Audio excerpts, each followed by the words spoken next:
Peace. Today's mathematics is culture, which is the fourth, and I wanted to take a moment to give you a brief overview of that, as well as a practical example of how to apply it to your everyday life. Culture, like I've shared in various videos, is the sum total of your people activities, and it encompasses everything.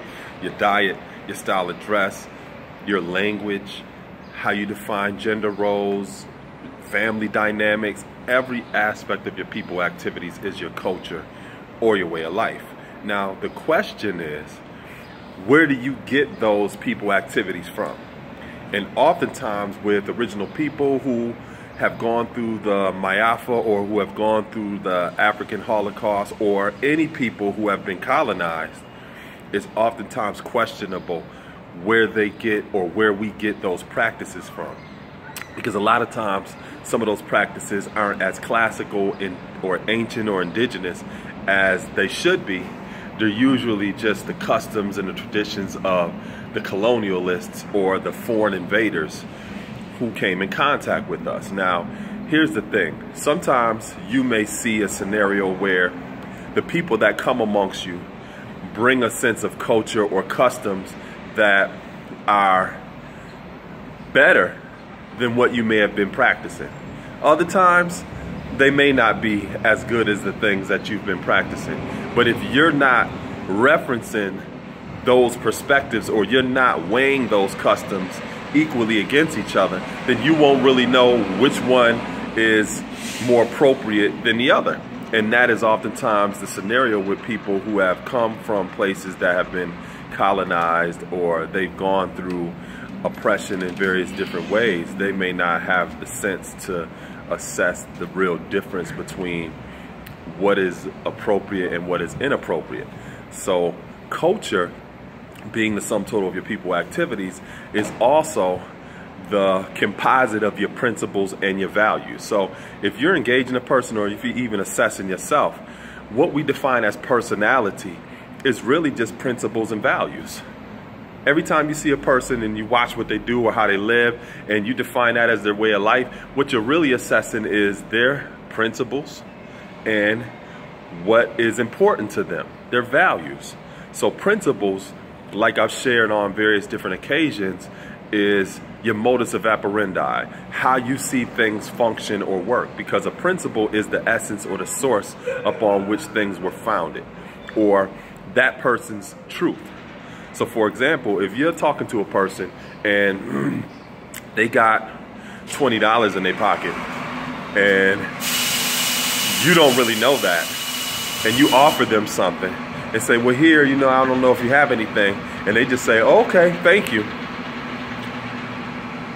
And then later on you find out they already had money. Why would they sit there and accept something like that when you could have shared it with somebody else that didn't have it? Now you're learning about their truth, or the way in which they see things functioning, how they operate. That is the principles, or the essence upon which they establish their view of the world. You may have that same type of scenario with somebody who did have money in their pocket, and you offer them something. They say, oh no, thank you, you know, I already have something, or I already ate, I already taken care of it. You know, share it with somebody else that may not have that opportunity. Now they're giving you a different perspective of their principles. At the same time, you are also getting a sense of their values, what's important to them. For the first person, what was most important to them was getting something. Oh snap, look. Peace. Yo, this is my brother Iborn. Peace. Peace. How you, God? Hey, what's good? Yo, that's wild. Yeah. I'm just sitting here building about culture. Well, you Yeah. about to get on? This the 40? Yeah. Oh shit, yo, that's wild. That's what I'm talking about. This is my brother right here. Yo, G.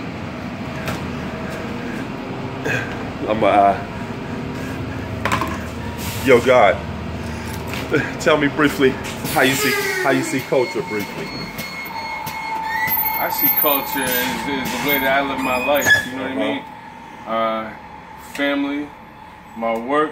Yeah. And then the things I love to do. I mean, that's how I personally see it. You know what I mean? Yeah. And you know, on top of culture, now that I'm in my 40s, you know what I mean? You know, man, that freedom cipher makes more sense to me now. It really does. Yeah, it really does. It's a lot of things perspective. Like since my last born day, when I hit that freedom cipher, you know what I mean. A lot of things, I got this justice cipher born. You know what I mean. Yeah.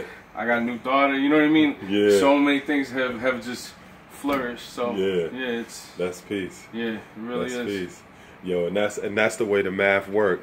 Like I didn't even know my brother is getting ready to pull up right here, and you see the way he just added on just off the cuff, and that is, in essence, what culture is. It's something that is continuous and that has continuity to it. So a lot of times with some of our people who have been colonized or have gone through various different phases in life, some of that cultural continuity was interrupted, where we may have not had that transmission of our principles and our values from our ancestors and things. And a part of us being of the 5% is recapturing or reclaiming our culture. So a lot of the things that you see us building about in terms of mathematics, the alphabets, our lessons, these aren't new or contemporary concepts. These are ancient and indigenous concepts that we teach in a very contemporary way.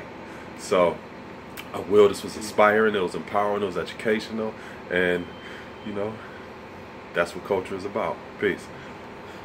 Peace.